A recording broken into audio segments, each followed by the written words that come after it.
ده يا جماعة رحنا أجمل محل حيوانات ممكن تشوفوه في حياتكم.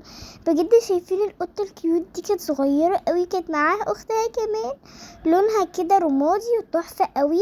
كانت محبوسة في القفص الصغير ده، كان نفسي اخدها. شايفين بتعمل كده ببقها صوتها؟ بصوا انا هوريكم صوتها دلوقتي. كان صوتها عامل زي القطة دي بالظبط، بجد هو ده كان صوتها. شايفين؟ ورحت اشوف اختها نفس الصوت بالظبط يا جماعه. شايفين عينيها زرقاء وصغنونه خالص. هنا بقى لقينا مامتها كبيره وكان صوتها اكبر منها طبعا بكتير. بصوا هسمعكم صوتها دلوقتي. كانت عمالة تعمل الصوت ده بجد. شايفين؟ بس شكلها تحفة قوي يا جماعة. وكمان هي قطة كبيرة، شايفين شكلها كبير زي الحاجات اللي بنجيبها كده. وكمان لقيت شوية الحيوانات التحفة دي.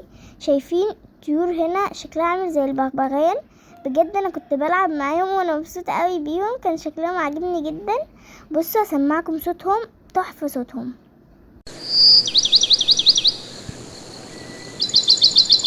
اما الزرق دول كان صوتهم مختلف خالص. تعالوا كده اسمعوا الصوت.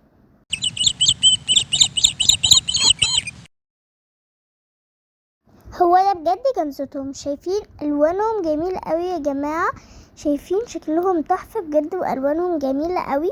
بصوا كمان انا كنت عمالة بلعب معاهم ما قدرتش، ودول كانوا تحفة جدا، عجبوني جدا. تحس ان هما بغبغان بس هما مش بغبغان خالص. شايفين؟ ده اخضر فصفر ولونه تحفة بجد. شايفين؟ انا دلوقتي لازم اوريكم صوته. صوته بجد تحفة جدا.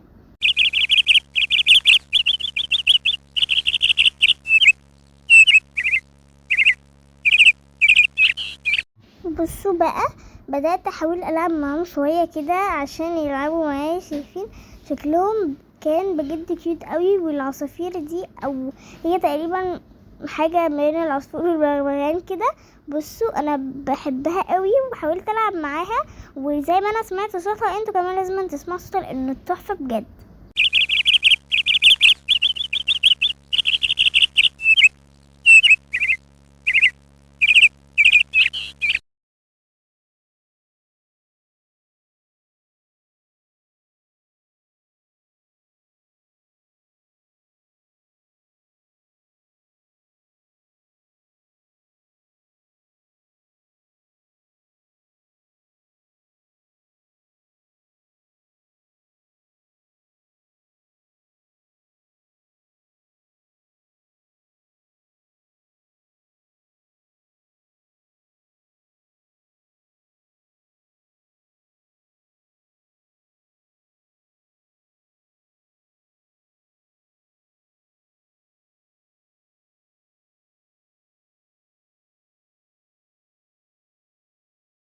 هنا بقى يا جماعة بدأنا نشوف السلاحف كيوت دي. بصوا بجد شكلها تحفة وروعة ازاي. الصدفة بتاعتها كمان بصوا، دي بتحاول تمشي هنا كده بتعمل رياضة مع نفسها. وبصوا ده قاعد ما بيعملش حاجة. السلحفة دي قاعدة مستخبية مننا في الصدفة بتاعتها. شايفين؟ كمان بياكلوا خيار، يعني كل اي حاجة خضرة. السلاحف دي يا جماعة بتاكل اي حاجة لونها اخضر. يعني مثلا ممكن تاكل كوسة، ممكن تاكل خس، ممكن تاكل خيار، ممكن تاكل مش عارفة ممكن تاكل ايه تاني. لو انتوا عارفين ممكن تاكل ايه كمان تقدروا تكتبوا لنا في الكومنتات. بصوا كمان يا صحابي، اللي عجبته السلحفة دي يكتب لنا في الكومنتات كمان انهي حيوان عجبه اكتر، واكتر حيوان هو بيحبه ايه هو. شايفين السلحفة شكلها عامل ازاي؟ وكمان اكتبوا لنا عن التجارب بتاعتكم قبل كده، لو رحتوا اي متجر بتاع حيوانات وكنتوا مع الحيوانات كده. دلوقتي اقدر اقول لكم سلام.